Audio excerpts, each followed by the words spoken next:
Welcome to CBS This Morning. Syria's military has launched what it calls a wide-scale ground offensive against terrorists. It follows new attacks from Russia, including cruise missile strikes against targets inside Syria. But these missiles came from warships in the Caspian Sea. Russian warplanes have also bombed targets in northwest Syria.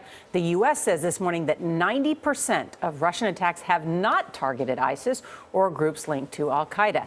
The State Department says they hit moderate opposition groups. Holly Williams is monitoring the fighting from Istanbul, Turkey. Holly, good morning. Good morning. Russia is launching its cruise missiles as part of a coordinated attack in the air and on the ground with the Syrian regime. And after 4 years of deadly civil war, Russia's air campaign may be tipping the balance in favour of the regime. Blasting off from its warships on the Caspian Sea, Russia says its cruise missiles are hitting parts of northern Syria, where both ISIS and al-Qaeda-linked groups have a heavy presence. The Russian President Vladimir Putin said striking targets at a distance of over 900 miles showed the high qualifications of his country's military. More than a week after it began launching airstrikes in Syria, Russia seems to be reasserting itself as a superpower.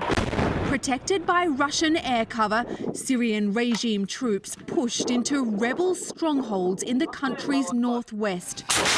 Opposition fighters hit back, including with this missile, which appears to be American-made. But this was the most intense fighting they've seen in months. The US says Moscow's true motive in Syria is to prop up the regime by targeting its opponents, including so-called moderate rebels who are backed by America.